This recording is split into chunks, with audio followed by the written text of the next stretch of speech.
Patrick, the head of our working group on immigration, Juan Ciscomani, and Congressman Jim Costa, also from the Problem Solvers Caucus. This past weekend, we went down to the southern border in Juan Ciscomani's district to visit Nogales. We met with the Border Patrol officials. We met with some local residents. We met with law enforcement. Met with some local businesses. And we're really persuaded that the big problem that we face in our country are the cartels. The cartels are the real focus of where our attention should be. One thing that we learned on this trip is that the cartels are again spreading disinformation, saying that people should come to the southern border to seek asylum again. The Border Patrol agents are arresting them, they're prosecuting them, and they're keeping them out, but they're starting to see an uptick in the numbers again because of this disinformation being spread by the cartels. And I'm convinced, I think we're all convinced, that the Democrats and Republicans need to stop fighting each other, and we need to focus our attention on the cartels that are making billions of dollars by exploiting these people that they bring to the southern border in an effort to try and overwhelm the system, so that in addition to the money that they're making by exploiting people, by bringing them to the southern border, charging them $10,000 a person to come to the southern border, they're also trying to overwhelm the system so they can smuggle drugs and do sex trafficking across the border where they make more money. And this is a criminal enterprise that is very sophisticated, multiple criminal enterprises that are very sophisticated, that have a huge profit motive, that want to continue and are continuing to smuggle drugs, and we'll hear more details about fentanyl and methamphetamine. We see the increase in methamphetamine and sex trafficking across the border. So while everybody's overwhelmed when we saw the numbers streaming across the border, dealing with those processing of those asylum applications, they couldn't focus on getting the drug dealers and getting the drug smugglers and getting the sex traffickers. And we don't want that to happen again. So the problem solvers want to work together to do three things: to continue to secure the border, to fix the broken asylum system, and number three, to address some of the concerns we have about our long-term residents that have been here for 10, 20, 30 years that go to work 6 days a week and go to church on Sundays. So we've got to keep our eye on the prize. This is not about, the president was right that we need to secure the border. The president is right that we need a whole of government approach and a joint task force to combat the cartels. And the president is right that we need to deport violent criminals. But now there's too much focus is being done on this interior deportation, which are breaking up families, which are raiding workplaces with guys with masks, and it's taking away from the success that we've had and the success we need to continue to have to combat these cartels. So we're going to continue to work together. Democrats and Republicans recognize that we need to be a Team America, to fight against these cartels that are trying to exploit people and wreck our country in the process. So with that, I want to bring forward my co-chair, Brian Fitzpatrick. Yes, good morning, everybody. I want to thank Juan for inviting us into his district. It's a beautiful place. It's very hot. I was very dehydrated when I came back. I know. Didn't drink enough water. So I think more so than any other issue that has been addressed by or not addressed by Congresses in our lifetime, immigration is probably the biggest source of frustration. And I would chalk that up to, we know what it takes to fix it, but yet there has yet to be enough political courage and enough votes to actually do what needs to be done. And what needs to be done is a two-party solution. Everybody knows that. The way I like to refer to it is using our brains when it comes to border security and using our hearts when it comes to immigration enforcement. So many in the past have gone after this prize of quote-unquote comprehensive immigration reform. To use a baseball analogy, it's like swinging for the fences and striking out, rather than focusing on singles and doubles and making incremental progress. Tom, who is my new co-chair in this group, this is his passion project, more so than any other issue. And what's amazing, when I go to the border, and I've been to the border with Tom several times, he says exactly what I'm thinking. I think I'm saying exactly what you're thinking. He's a Democrat that talks about border security. I'm a Republican that talks about the DREAM Act and the importance of using your heart when it comes to immigration enforcement. It throws people for a loop. But I am convinced, and I think you all know, that's where the overwhelming majority of this country is. We want to be a country of the rule of law, and we are a country of immigrants. Both, not one, but both. And if we could take the politics out of it and stop this red versus blue, Hatfield versus McCoy nonsense, and just focus on the areas of agreement. And Tom laid it out. You talk a lot about the business, the Bibles, and the badges, right? Bringing together a coalition of law enforcement, of faith-based groups and businesses who are all stakeholders, as well as focusing on people coming across the border. They're not monolithic, right? I mean, you have your people that are coming here to do harm, and you have your people coming here for opportunity. They're not all the same. And we have to stop treating them as if they're all the same. And it's just taking a common sense approach. And one of the frustrating things, we all know we have the best system of government in the world, hands down. And we're about to celebrate our 250th birthday. But we all know that the challenges and struggles of our system of government is sometimes it can be very slow. Progress comes very slow. But the only way it works is if people stop focusing on partisanship and the zero-sum game of all or nothing, and take 80% of something rather than getting 100% of nothing. And that's what this group represents. This issue, more than any other, is where it's really going to come into play. So what you're going to see us release, so Juan and Jimmy Panetta are the leaders of our immigration working group. The goal of the working groups is to create two-party solutions to a number of issues that we believe are going to determine the success or failure of our country for the next decade. And immigration is at the top of that list. Immigration and border security both. And it's going to focus on incremental progress. We are going to get behind it. We are going to advocate for it. We're not going to be afraid of offending our respective parties. If our respective parties are advocating for an all or nothing, very simplistic solution. Because border security is very important. We're a nation of the rule of law, and the immigrants are human beings. They're not just names. They're faces. They're stories, and many of them have a story to tell. And by the way, many of them are the reason that we're all here today.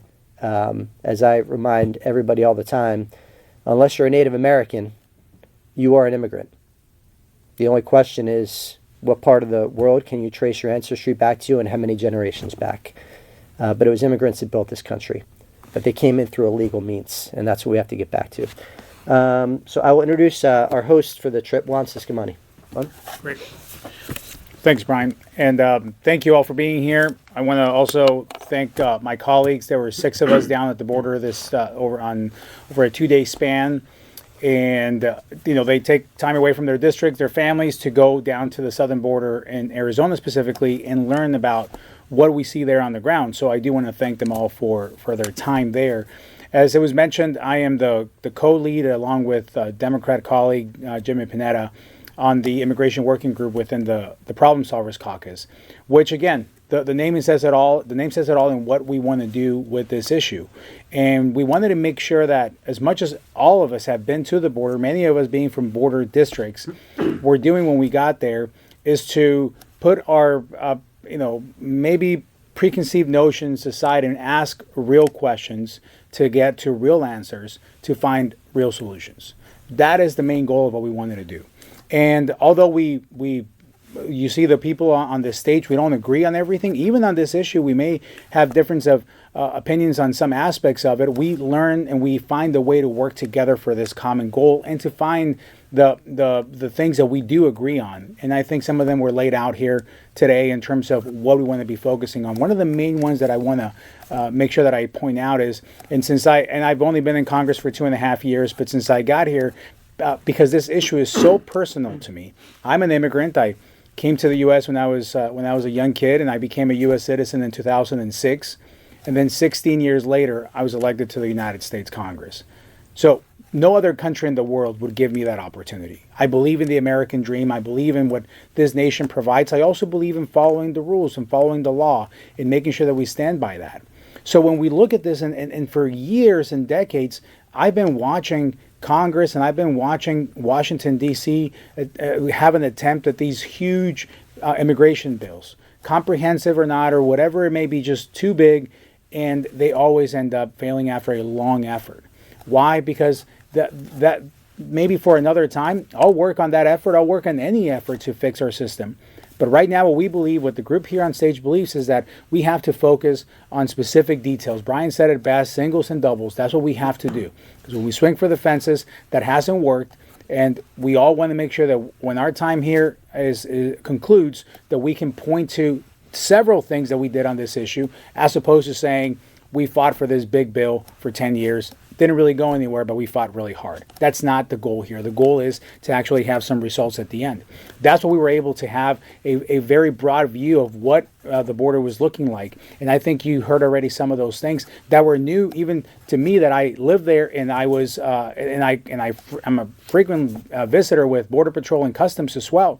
One of the things that we heard over and over again is the uptick in crossings right now. Why? Because of the cartels giving misinformation. Their business is hurting, and they want to make sure that they continue to make profit off this. However, the message is saying they won't stop you. They're going to release you back in the country. Those policies are back. That's absolutely false. That was confirmed. People are being sent back. So the message to the people in all these countries is, do not attempt it, because you will be sent back, and it will be just risking your lives again in the crossing that border, putting your life at the hands of the cartels. So we want to make sure that we do that. We want to protect kids that were trafficked for years under a weak border policy in the last 4 years. So we're in a much better place today. No question about it. Over 95% reduction in crossings, and also an uptick in drug apprehension as well. We're doing much better, more investment coming on the bill that we passed. So all these things are adding up to a much better situation at the border. However, this will be my last point. However,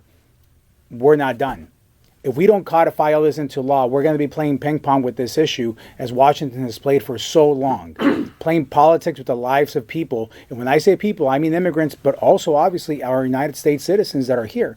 When I talk about the American dream, I believe it for those that want to come here and have a shot at it, but we also have to protect the safety of those that live here, that are U.S. citizens that have been here for a long time, and we want to make sure that we protect jobs for them as well. We protect the safety also.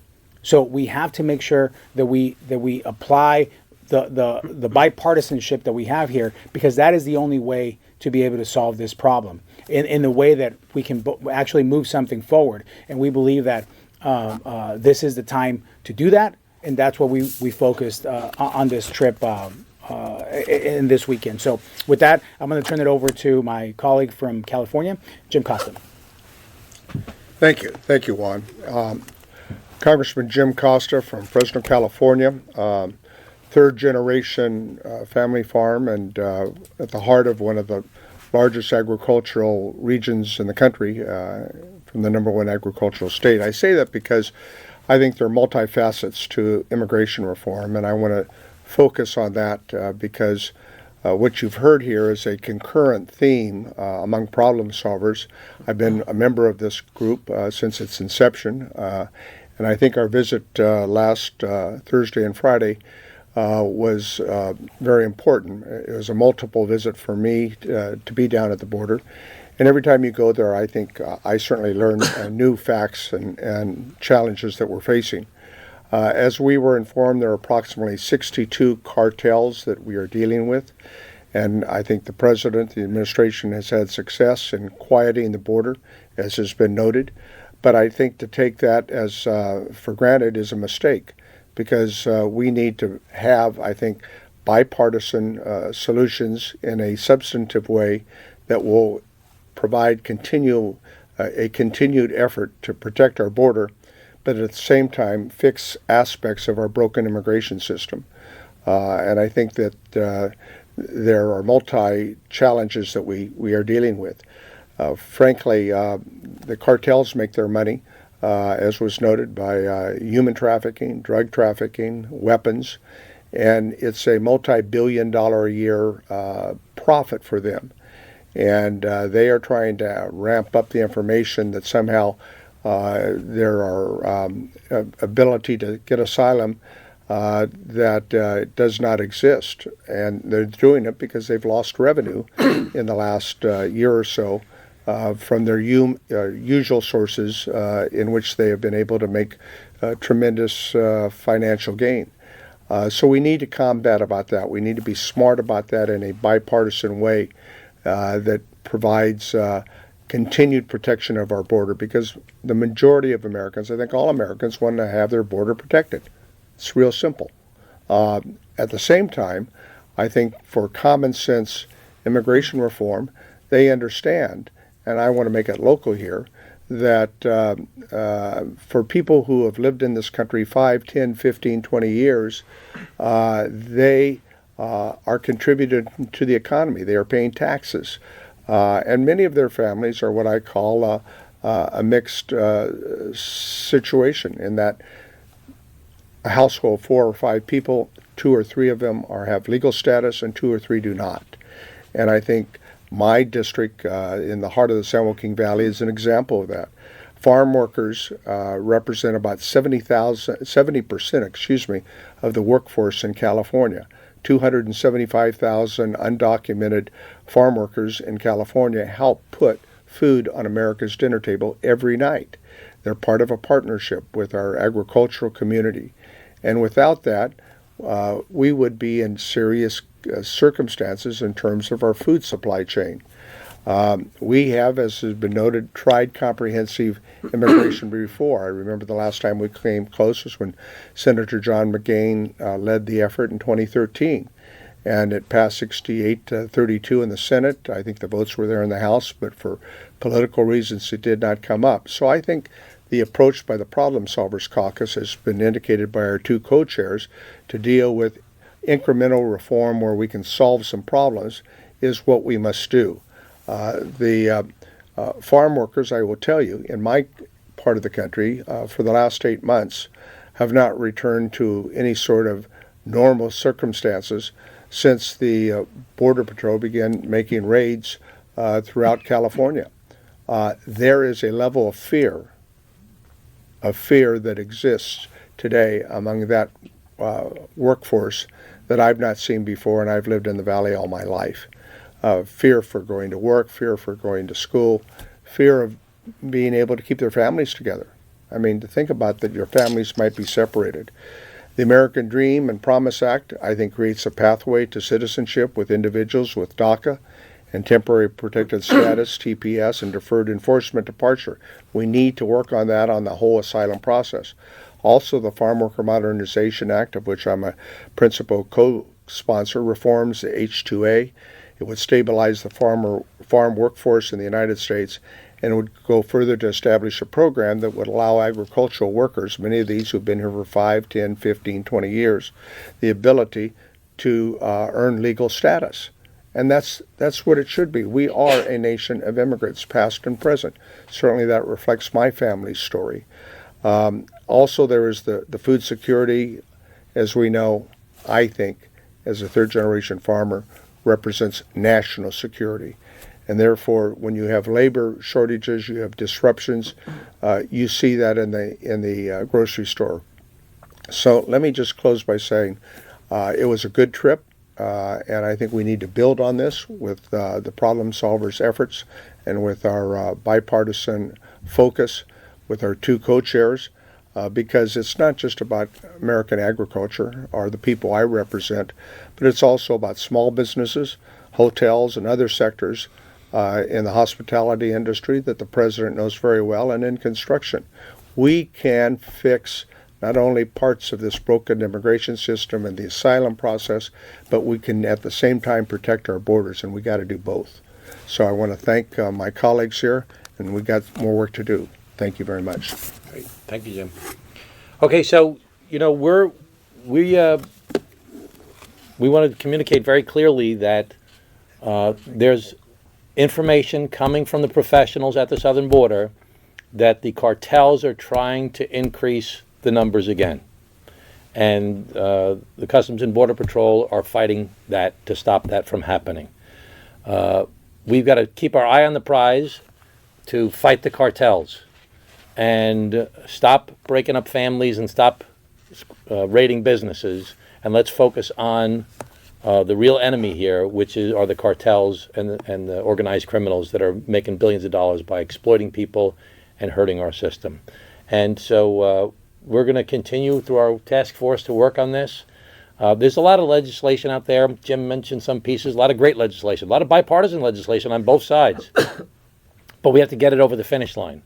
So the Problem Solvers is working together with other groups that are working on this to build this coalition that Brian mentioned of business, badges, and the Bible, to work together to build a coalition of outside groups, Democrats and Republicans, to try and get this over the finish line. And we'll be laying out our own framework that takes into account these many myriad pieces of legislation that are out there that have bipartisan support, but looking as a way to get this over the finish line.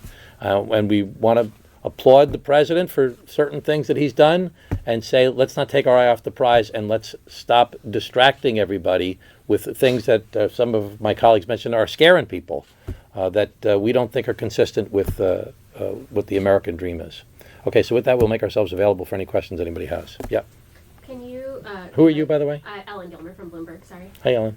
Hey, can you give a timeline for releasing the framework? And also, do you see yourselves drafting any legislative text on this, or is it more about identifying proposals that are already out there and putting your support behind them? I'm going to let Juan talk about that, but the bottom line is we want to try and get something done over the next couple of months. And we're not going to necessarily put out legislation specific until we see what's happening as far as the bigger dynamics that are going on, because there's so much legislation that's out there right now. And I think that the majority is going to put through H.R. 2 again, for example. Then that's going to go to the Senate, and the Senate's not going to have the votes to pass it. So that's going to be the time to negotiate. We want to be there ready to go with a bipartisan support team to get a deal done in both houses to actually address this problem that hasn't been addressed for 30 years in our country, because executive orders by themselves and tough rhetoric have had good results, but it's not going to sustain us. We got to pass bipartisan legislation. Yeah, not much more to add to that. We're looking at different efforts out there. I'm involved in several, some large in terms of who's involved, but also the scope of what the legislation is trying to do. And some are very specific, including some of the bills that I have as well. So again, I want to be at the table in whatever conversation is happening here. The role that we want problem solvers to play here is to be able to identify where we can find common ground and bipartisan support. And although I may be involved in more efforts than maybe some of my colleagues, even on this stage, would want to be on that, we have to identify the ones that we are going to have some peace of mind to all be on that. And that's what we're going to go through this. The main point of this trip was to get us all on the same page on what the boots on the ground are seeing.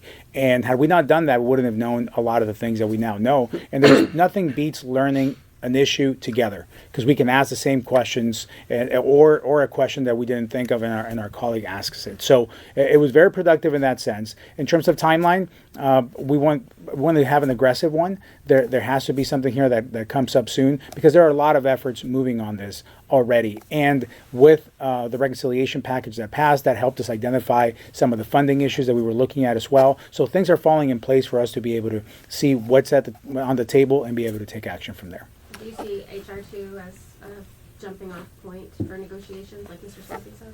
Well, that's an effort that we did obviously in my first Congress here. A lot of that was taken care of through the reconciliation bill in terms of the funding.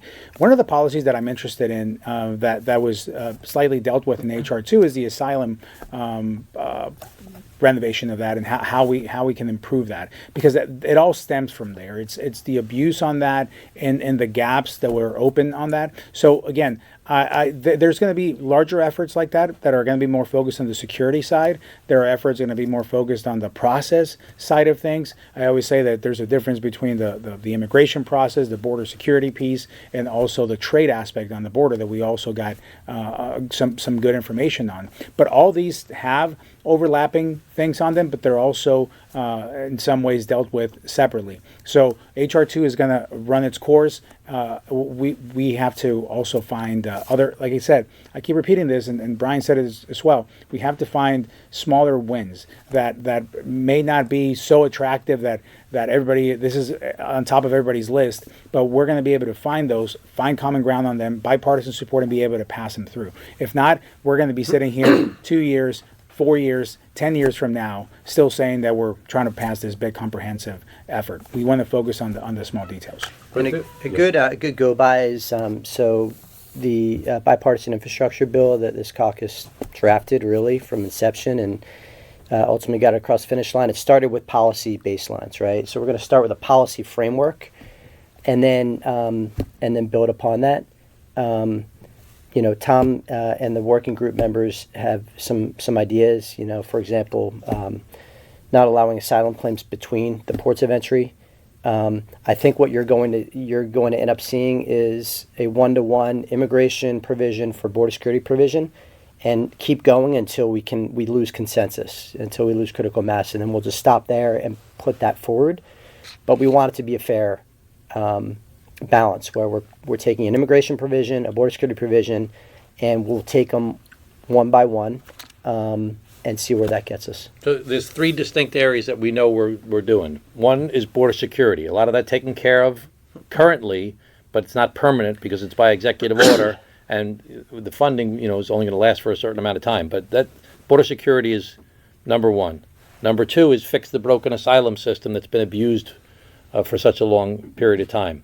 So that, when we had asylum in the 1980s, and someone would say, I want to defect from the Soviet Union, everybody's like, yes, that's great, we love that, come defect, come to America, it's great. But now it's being abused for people trying to do it for economic reasons, and that's not the purpose of asylum. 85% of asylum cases in America are denied currently, but they take 6 or 7 or 8 years to get adjudicated. So the whole system is backlogged, and all of that pressure of all that processing and all that work to deal with these end up being rejected asylum claims after 6, 7, 8 years, overwhelms the system so that the system cannot focus on going after the bad guys, which is going after the drug dealers and the sex traffickers. And then number 3 is, what do we have to do to build this coalition of business badges in the Bible to deal with the fact that we need a lot of these workers here from the business perspective. Law enforcement doesn't want to have this problem at the local level. When people don't trust their local cops, they're afraid to go to their cops to ask for help. If a crime is committed against them, so they're robbed or they're beaten up or something worse happens to them, and they're afraid to go to the cops because they're afraid of the system, then there becomes a whole underground community. And who supports you if you can't get support from the cops? Then you go to the gangs. So we don't want to encourage this underground activity any more than it has been. So law enforcement wants help for this solved at the federal level so they don't have to deal with it at the local level.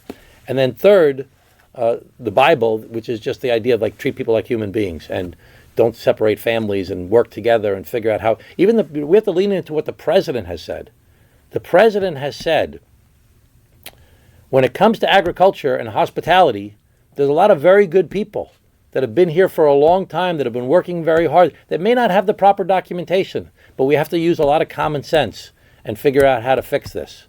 So he's right about that.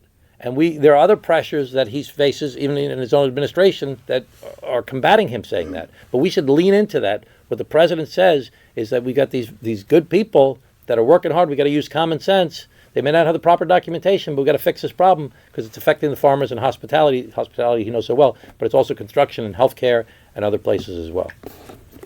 Yeah, Billy. Billy House Newsday. I mean, I go back. I was the Arizona Public reporter when McCain, Kyle, and George Bush thought they had something going on in 2005. Right. We've heard this incremental, step-by-step, careful approach talk before.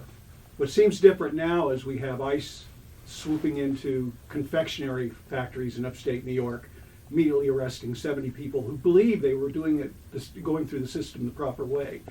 What would be wrong with a more extreme response, at least speaking out against that sort of thing from you guys? Well, so we are. I personally, I can't speak for the whole group, but I am speaking out and saying that we need to focus on the criminal organizations and the asylums, and not breaking up families and not raiding workplaces. That's not where our focus should be. Our focus should be, our eye should keep it on the prize, should be to focus on the cartels and the organized criminals at the southern border. And I think that Brian is saying that also by saying, when looking at border security, you got to use your head. When looking at immigration, you got to use your heart. I won't speak for anybody else, but Just to follow, how do you draw a line between the criminal cartels and the candy factory in upstate New York? when you're focusing your attention on the candy factory in upstate New York and scaring the local folks, you're taking your eye off the prize of focusing. There's only a set amount of resources. And to fight the cartels and the organized crime, we need a whole of government, Democrats and Republicans, working together to say, that's the problem. That's what we need to be fighting. We don't need to be going after the people that have been here for 10, 20, 30 years who are following the law, but for not having the proper documentation and trying to live their best lives. And that goes for TPS recipients that are here legally, that have been paying taxes, that were invited to America, that are now we're talking about getting rid of their status. So let's focus on going after the real bad guys. The real bad guys are the cartels and the organized crime. And let's figure out how to deal with these issues from a business, a law enforcement, and a human perspective to deal with the people that have been here for 10, 20, 30 years. Jimena Bustillo with NPR. For the Republican members, this question of this trifecta, faith group leaders, law enforcement, business, I think that there's already a lot of coalition there. There's already a lot of unification amongst those groups for things like protecting dreamers or farm workers. But when I talk to those organizations, they say that it's actually your coalition, the Republican coalition on the Hill, that is fractured and can't necessarily push anything through. So I guess my question for you guys is, given that you do have a trifecta and you have, the political power, if there was within the Republican coalition, to see what these groups want, which sounds like it's what you want, where do you see that coalition fracturing and how are you working to fix that? Because they say the same thing. I think it's when you have a border security element and an immigration element, and one side is focusing exclusively on this and the other side is focusing exclusively on this, that's where that comes from. I think that's the emanation of it. When I go to the border, every time I've been there, and many times with my colleagues here, I'm always reminded that they're inextricably tied, that you can't have compassionate immigration reform without securing the border. Tom spoke to this. When you have people flooding the zone, oftentimes being prodded by the cartels to serve as a diversion for their drug and other smuggling operations, they're harming the people that are actually seeking to come here legally. And I couldn't agree with him more that when it comes to enforcement operations, we do need to use our heart. Get rid of the dangerous criminals. That's what every American supports. But going after people who are here illegally but have been living otherwise lawful lives, you cannot treat them the same way. So to your question about the coalition, I'm not sure exactly what you mean by the fracture of the coalition. Are you talking about the desire of people like me? I mean, I voted for the DREAM Act multiple times, right? I've also voted for border security and HR2. I believe in both. But as far as a coalition, you mean within the Republican conference? I think really businesses like the Chamber of Commerce and Business Roundtable need to speak up a lot more about the benefits, let me say conversely, the harmful effects of some of these immigration enforcement operations to our economy, to small businesses. I primarily care about the human element, right? These are families, people that you go to church with, people whose kids go to school with your kids. But it's also there's an economic piece to this as well. Well, I don't know if you have anything to add there. I mean, not much. I'll say this. I mean, I speak about this from a very personal perspective always because I went through the process. I became a citizen as an adult, right? So I know that the process and how long it took and how bureaucratic the process was and how expensive it was and how, now, is it worth it? Absolutely. Would we do it all over again? Yes, tenfold. No question about it. But I don't think anybody can also argue that the system cannot be fixed and streamlined to be able to meet the demands that we have here, both in workforce and also in the needs on some of the people that have been here for decades already, seeking an opportunity to be in this country. So when you look at all that, when you talk about maybe the fragmenting within the party, I mean, there are some of us that are from border states that I know I live about an hour away from the border. So for me to know people are crossing back and forth to go to the dentist on one side, and then the other side comes over and shops and then goes back home, and that cross-border traffic is just normal, right? It's bicultural. It's a regional perspective that I am blessed to have, having grown up in this area. So I try to come here and let my colleagues know about the benefits of that, and how being on the border is an asset for Arizona for sure, in terms of trade, in terms of commerce, in terms of again, the back and forth, the shopping, but also why I'm so interested in fixing this issue. And again, making sure that we do both simultaneously. We can work on both. We can work on security, and we can work on the immigration side. And that idea is I think that when we find common ground, and then you'll see even from people here, no one here is claiming to speak for any other member individually. What we're trying to do is find what is common ground within the problem solvers, and then support that. We all have separate careers and tracks and paths and policy that we're supporting and opposing outside of this issue and even within this issue. But the goal here is to be able to set an example on how we're able to put some of that aside in order to find something that we do agree on and be able to champion that. Let me just say that the Republicans can't do this by themselves. Like you said, their coalition will not allow them to do this by themselves. And the Democrats can't do this by themselves. And me as a Democrat, and I'm standing up here and I'm saying the president was right on border security, the need for border security. The president was right to do a whole of government approach. And the president is right that we have to deport violent criminals. Now, I believe those things. That's not an easy thing for me to say as a Democrat, that Trump is right about things. And it's not easy for Republicans to say, we got to treat people like human beings in the immigration system and figure out how to help address the business and badges and Bible issue. That's not easy for either side to go into that other place, because this environment has become so toxic in Washington, D.C. And what this group does is try to build trust amongst each other between Democrats and Republicans. Very hard to do in this toxic Washington, D.C. climate, by showing that we can agree with stuff with each other on certain things. Let me just say, Watt's talking about his personal experience. My father was born in Italy. When I look at America, I think of America through the lens of the immigrant experience, the American dream. My father lived a great American success story. And it kills me, it's painful to me, that immigration has become such a negative topic in our country. Because for me, America is about immigration. When I was the mayor of my hometown, I started the first day worker shape-up center anywhere on the East Coast of the United States of America in 1994. I was 31 years old.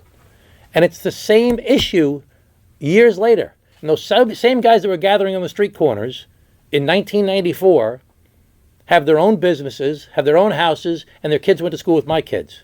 And I know the experience that their kids have gone through and how much anxiety these families go through on a regular basis. And we are trying to show some leadership to say things that you don't normally hear Democrats say or Republicans say, that will try and push this conversation forward. And as Juan said, we're all doing multiple different things on this topic. I mean, I'm involved in a whole bunch of other things, as everybody else is here as well. So we've got to try and create this space where Democrats and Republicans can come together to really address an issue that the American people care about. They want the border to be secure, and they want to treat people like human beings. We can do both, and we must do both. And we need to persuade the president that we have a team of people that will get this thing over the finish line.